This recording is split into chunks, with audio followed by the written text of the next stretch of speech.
Health குரு நேயர்களுக்கு வணக்கம். இன்னைக்கு எந்த டாபிக் பத்தி பார்க்க போறோம் அப்படின்னா, பேக்கிங் சோடாவை தண்ணியில மிக்ஸ் பண்ணி குடிச்சா ஏதோ உடம்புல டிஃபரன்ஸ் காட்டுது அப்படின்னு சொல்லிட்டு நிறைய மேஜிக் இருக்கு அப்படின்னு நான் சொல்லி நிறைய ரீல்ஸ் பார்த்தோம். அது உண்மையா இல்லையா, அண்ட் பேக்கிங் சோடாவை வாட்டர் கூட சேர்க்கும் போது என்னென்ன ரியாக்ஷன்ஸ் நடக்குது அப்படின்னு சொல்லி இந்த வீடியோல விரிவா தெரிஞ்சுக்கலாம். பேக்கிங் சோடா அப்படின்னு எடுத்துக்கிட்டோம்னா நம்ம வந்து அது பேக்கிங்க்கு யூஸ் பண்ற ஒரு பொருள்பா அப்படின்னு சொல்லி எல்லாருக்குமே தெரிஞ்சிருக்கும். பேக்கிங் சோடா வந்து ரொம்ப யூஸ் பண்ணக்கூடாது அப்படின்லாம் சொல்லி நம்ம கேள்விப்பட்டிருப்போம்ல. ஏன்னா அதுல அசிட்டிக் ஃபார்ம் வந்து அதிகமா இருக்கிறதுனால பேக்கிங் ப்ராடக்ட்ஸ் எல்லாத்தையும் ரொம்ப சாப்பிடக்கூடாது அப்படின்னு சொல்லி ஃப்ரீக்வெண்டா டாக்டர்ஸ் எல்லாம் சொல்லி கேள்விப்பட்டிருப்போம்.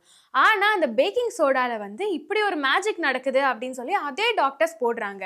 என்னடா இது அதிசயமா இருக்கு, இதுல அப்படி என்னதான்டா நடக்குது அப்படின்னு பார்க்கும்போது, வாட்டர் அப்படின்றது நியூட்ரலான விஷயம் அப்படின்றது எல்லாருக்குமே தெரியும்ல. வாட்டரோட ஃபார்மேஷன் வந்து கம்மியாச்சு அப்படின்னா அது ஆசிடா கன்வெர்ட் ஆகுது, அண்ட் அதுவே வந்து அதிகமாச்சு அப்படின்னா அது வந்து ஆல்கலைனா கன்வெர்ட் ஆகுது இல்ல. அந்த ஆல்கலைனுக்கும் நியூட்ரலுக்கும் நடுவுல வந்து செயல்படுறது தான் இந்த பேக்கிங் சோடாவை நம்ம தண்ணியில மிக்ஸ் பண்ணக்கூடிய ஒரு ரியாக்ஷன். பேக்கிங் சோடாவை தண்ணியில மிக்ஸ் பண்ணும் போது இந்த ஆல்கலைன் அதிகமும் ஆகல கம்மியும் ஆகாம நியூட்ரல் டு, அதாவது வாட்டர்ல இருக்கக்கூடிய அந்த காம்பனன்ட்ஸும் ஆல்கலைன்ல இருக்கக்கூடிய அந்த காம்பனன்ட்ஸ்க்கும் நடுவுல வந்து இது ஒரு ஃபார்மேஷனை ஃபார்ம் பண்ணுது. இந்த ஃபார்மேஷன் வந்து நம்ம பாடிக்குள்ள போகும்போது நம்மளுக்கு எனர்ஜி அப்படின்றது அதிகமாகிறது மட்டும் இல்லாம நம்மளோட பாடியில இருக்கக்கூடிய நிறைய வீக்கங்களை, அதாவது நம்மளோட இன்சுலின் ரெசிஸ்டன்ஸை கம்மி பண்ணிட்டு அது வந்து நம்மளோட பாடியில நிறைய ரியாக்ஷன்ஸ் தருது. ஆனா இதோட டிஸ்க்ளைமர் என்ன அப்படின்னா, ஒருத்தர் பாடிக்கும் ஒரு மாதிரி ஒரு செயல்பாடுகள் நடக்கும். இப்போ வந்து எனக்கு இருக்கிற ரியாக்ஷன் வந்து இன்னொருத்தருக்கு இருக்காது, இன்னொருத்தருக்கு ரியாக்ஷன் பண்ற மாதிரி எனக்கு ரியாக்ஷன் பண்ணாதுல. ஸோ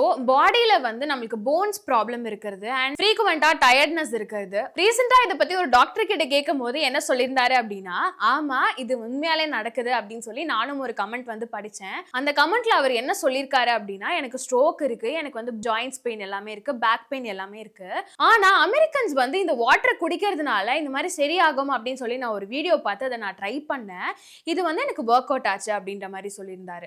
அதுக்கு வந்து இந்த டாக்டர் என்ன பதில் சொல்றாரு அப்படின்னா, உங்களோட பாடியில ஆல்ரெடி நீங்க நிறைய மெடிசின்ஸ் நீங்க இன்டேக் பண்றதுனால இது வந்து அது கூட சேர்ந்து ரியாக்ட் ஆகிருக்குமே தவிர, ஆனா இந்த பேக்கிங் சோடானால உங்களுக்கு நடந்த மாதிரி ஒரு ரியாக்ஷன் வந்து எல்லாருக்குமே நடக்காது. இந்த மாதிரி கமெண்ட் போட்டு இன்ஃப்ளூயன்ஸ் யாரையும் பண்ணாதீங்க அப்படின்ற மாதிரி அந்த டாக்டர் சொன்னாரு. ஜெனரலாவே நம்மளோட பாடியில ஆசிட் அப்படின்றது தானாவே சுரக்கும். எதுக்காக அப்படின்னா நம்மளோட டைஜஷன்ஸ்க்காக. அண்ட் நம்ம வந்து ஃபுட் இன்டேக்கை கம்மி பண்ணோம், ஃபுட் எடுத்துக்கல அப்படின்னா அசிடிட்டி ஃபார்ம் ஆகிறதும் வந்து ஆசிட் ஃபார்மா தான் கவுண்ட் ஆகுது இல்ல. ஆசிட் அப்படின்றத அதிகப்படுத்தாம இருக்கிறதுக்கு இந்த பேக்கிங் சோடா அண்ட் வாட்டர், அதாவது ஆல்கலின் வாட்டர் அப்படின்னு சொல்றது வந்து யூஸ்ஃபுல்லா இருக்கு அப்படின்னு வச்சுக்கிட்டாலும், இந்த ஆல்கலின் வாட்டர் எடுத்துக்கிறதுக்கும் வந்து ஒரு குறிப்பிட்ட அளவு இருக்கு. அண்ட் முன்னாடியே சொன்ன மாதிரி ஒரு உடம்புக்கும் ஒரு டிஃபரன்ஸ் வந்து ரியாக்ஷன் நடக்கும். அதாவது நம்மளோட பாடியில இருக்கக்கூடிய சோடியம் கார்பனேட் அப்படின்றது ஒருத்தருக்கும் டிஃபர் ஆகும் அப்படின்றதுனால இது கண்டிப்பா ட்ரை பண்ணக்கூடிய விஷயமா இல்லை. என்னதான் இது மேஜிக் நடக்குது அப்படின்னு சொல்லி அமெரிக்கன்ஸ் வந்து சொன்னாலும், அதை வந்து நம்ம ட்ரை பண்ணாலும் அது அவங்களுக்கு ரியாக்ட் பண்ற அளவுக்கு நம்மளுக்கு ரியாக்ட் ஆகலை அப்படின்னா இதோட சைடு எஃபெக்ட் அப்படின்றது அதிகமா இருக்கும். என்ன மாதிரி சைடு எஃபெக்ட் இருக்கும் அப்படின்னா, நம்மளுக்கு ஜாயின்ட் பெயின் முன்னாடியே இருக்கு அப்படின்னா அது இன்னும் இன்க்ரீஸ் ஆகிறதுக்கு வாய்ப்பு இருக்கு.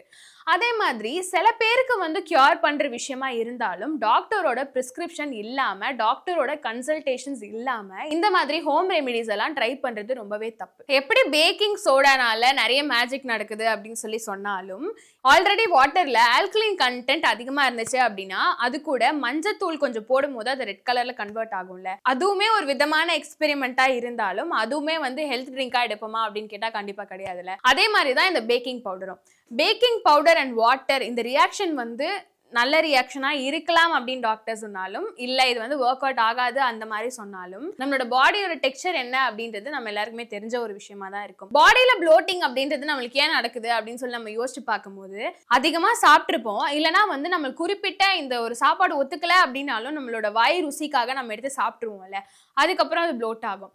சில பேருக்கு வந்து அது ஒத்துக்காம வாமிட்டிங் சென்சேஷன் வரும், சில பேருக்கு வந்து டயரி ஆகும், அந்த மாதிரி இருக்குல்ல.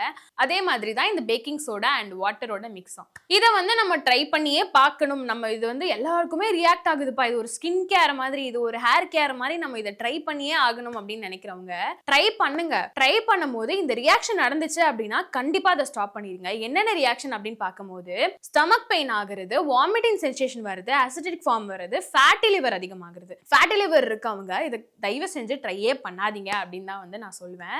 ஏன் அப்படின்னா ஃபேட்டி லிவர் இருக்கவங்களுக்கு என்னென்ன ப்ராடக்ட் சாப்பிட்டா அது கம்மியாகும் அப்படின்றத தெரிஞ்சுதான் தான் அவங்க சாப்பிடணும்னு சொல்லி நான் ப்ரீவியஸ் வீடியோலேயே நானும் பேசியிருந்தேன். டாக்டர்ஸுமே அது சொல்கிற ஒரு விஷயமா தான் இருக்குது. அப்படி இருக்கும்போது உனக்கு ஃபேட்டி லிவர் பிரச்சனை இருக்குது அப்படின்னு தெரிஞ்சிச்சுன்னா தயவு செஞ்சு இந்த மாதிரி எக்ஸ்பெரிமெண்ட்லாம் ட்ரையே பண்ணாதீங்க. பேக்கிங் சோடாவை எப்படி யூஸ் பண்ணணுமோ, பேக்கிங் பவுடரை எப்படி யூஸ் பண்ணணுமோ அதுக்கேற்ற மாதிரி யூஸ் பண்ணுங்கள். அது பேக்கிங்கான ஒரு விஷயமா இருக்குது. ஸோ அது பேக்கிங்காக விட்டுட்டோம் அப்படின்னா நம்மளுக்கு ஹெல்த்தும் நல்லாயிருக்கும். சேம் டைம் வந்து எந்த ஒரு சைடு எஃபெக்ட்ஸும் வராமல் நம்மளோட ஹெல்த்தை காப்பாற்றிக்கவும் முடியும். இந்த மாதிரி நிறைய ஹெல்த் பெனிஃபிட்ஸ் தெரிஞ்சுக்க ஹெல்த் குரு சேனலை சப்ஸ்கிரைப் பண்ணிக்கோங்க.